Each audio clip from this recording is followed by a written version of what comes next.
دیکھنے کے بعد جب نکاح ہونے لگتا ہے اس میں طرح طرح کی رسومات ہوتی ہیں ہمارے یہاں. سب سے پہلے تو وہ منگنی ہوتی ہے جس کے اندر جو ہے بعض جگہوں پر یہ بھی رواج ہے کہ وہ لڑکا لڑکی ایک دوسرے کو انگوٹھی پہناتے ہیں. تو حالانکہ وہ غیر محرم ہے آپس میں. جب تک نکاح نہیں ہوتا ہے تو چاہے جتنی بھی طرح کی وہ ہو جائے تب تک وہ دونوں ایک دوسرے کے لیے غیر محرم ہوتے ہیں. اور غیر محرم کے پھر وہ ہاتھ میں ہاتھ دے کر کے انگوٹھی پہننا اور پہنانا یہ سخت ناجائز و حرام ہے. ہمارے یہاں نکاح کا جو ہے جو بنیاد ہی ہے وہ گناہ پر رکھی جا رہی ہے. پھر اس کے بعد جو ہے وہ پھر تو یہ منگنی ہو گئی. اس کے بعد دیگر رسومات آتی ہیں. تو پھر جب اس میں جو ہے جب نکاح کا موقع ہوتا ہے تو ایک بارات کا سسٹم ہوتا ہے. چلے بارات تک تو ایک بار چلو دعوت کے نام پہ صحیح بھی ہے. اس کے بعد پھر آگے جو ہوتے ہیں مراحل وہ منہ دکھائی ہوتی ہے. وہ پورے خاندان والے دلہن کا منہ دیکھتے ہیں آ کے پھر وہ پیسے دیتے ہیں. حالانکہ ہر ایک غیر محرم کے لیے وہ واقعی وہ غیر محرم ہے اس کا دیکھنا جائز نہیں ہے. پھر اس کے بعد جو ہے وہ ایک رسم ہمارے یہاں جوتا چرائی کی ہوتی ہے. یہ بھی جو ہے علماء نے فرمایا کہ یہ رشوت ہے. اس رقم کو واپس کرنا واجب ہے. اگر کوئی شخص جوتا چرا کر کے رقم لیتا ہے دیتا ہے اور سامنے والا کوئی رقم لیتا ہے تو یہ رقم رشوت ہے. اس کا واپس کرنا واجب ہے. اسی طرح ہلدی کی رسومات ہوتی ہے تو وہ لڑکا بیٹھا ہوتا ہے سارے خاندان کی عورتیں لگا رہی ہوتی ہیں.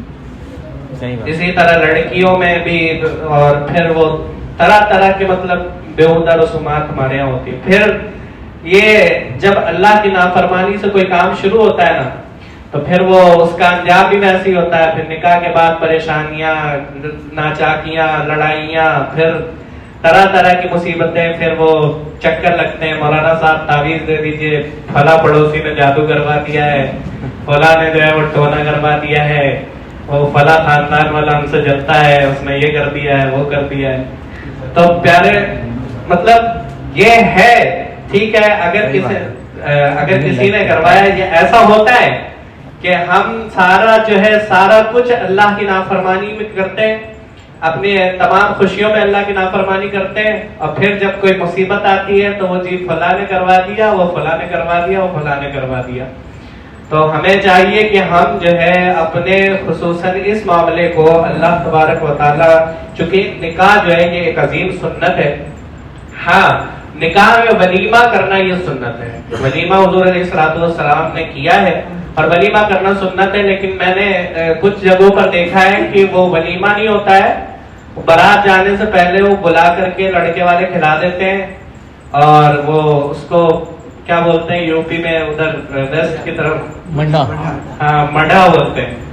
تو وہ کھلا دیتے ہیں. پھر اس کے بعد جب وہ ادھر سے رخصتی ہو کے آتی ہے حالانکہ جو سنت ولیمہ ہے وہ یہ ہے کہ جب شب زفاف ہو یعنی دولہا اور دلہن پہلی رات میں ملے اس کے بعد جو ہے جو دعوت ہوتی ہے اس کو ولیمہ کہتے ہیں. وہ سنت ہے بے شک.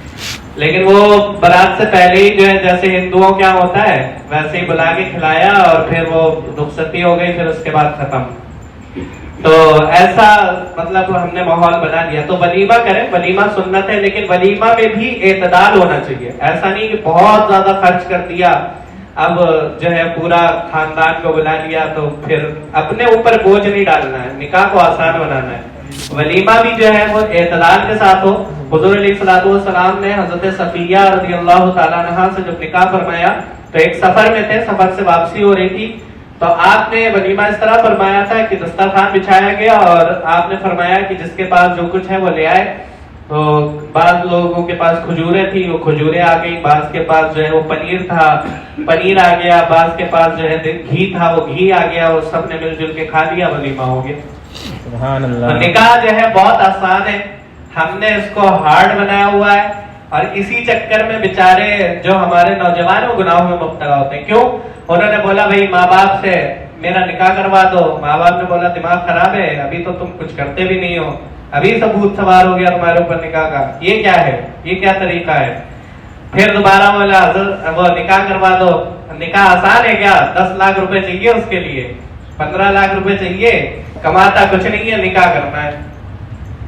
ایسا اس طرح پھر وہ جب نکاح نہیں ہوتا ہے تو ظاہر سی بات ہے جوانی کے عالم میں انسان گناہ ہوگا. اور آج کل تو گناہ کرنا اتنا آسان ہو گیا ہے, آپ کے ہاتھ میں ہمارے ہاتھ میں ہر وقت وہ ہوتا ہے اینڈرائڈ فون, جو ایک حدیث پاک میں ہے نا کہ فتنے تمہارے گھروں کے اندر داخل ہو جائیں گے.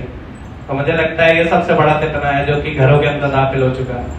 تو اب اس کے ذریعے اس میں ایسے ایسے ویڈیوز اور ایسے ایسے ریلز اور یہ اور وہ دیکھ کر کے ظاہر سی بات ہے نوجوان گناہوں کی طرف جائیں گے.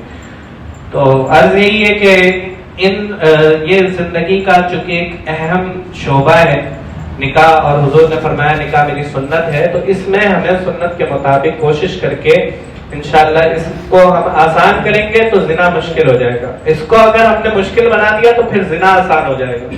آج دیکھیں ویلنٹائنس ڈے کے نام پہ, نیو ایئر نائٹ کے نام پہ کیا ہو رہا ہے, یہی ہو رہا ہے. کیوں؟ کیونکہ ہم نے نکاح کو مشکل بنایا ہوا ہے. نکاح کے لیے بھائی 10 لاکھ روپے چاہیے, اور اگر معاذ اللہ کسی کو زنا کرنا ہو تو کچھ نہیں, جائے اور جو ہے راہیں اس کے لیے ہموار ہیں. آپ جانتے ہوں گے معاشرے میں کوئی اس کے لیے مشکل نہیں ہے, زنا کرنا بہت آسان کر دیا گیا. تو ہمیں چاہیے کہ ہم نکاح کو آسان بنائیں اور ان معاملات میں حضور علیہ الصلوۃ والسلام کی سنتوں پر عمل پیرا ہونے کی کوشش کریں. انشاءاللہ اگر ہم سنت کے مطابق نکاح اور دیگر معاملات کریں گے تو پھر ہمیں آگے چل کر کے بھی وہ پریشانیاں نہیں آئیں گی جو پریشانیاں آتی ہیں پھر گھریلو ناچاکیاں بھی نہیں ہوگی.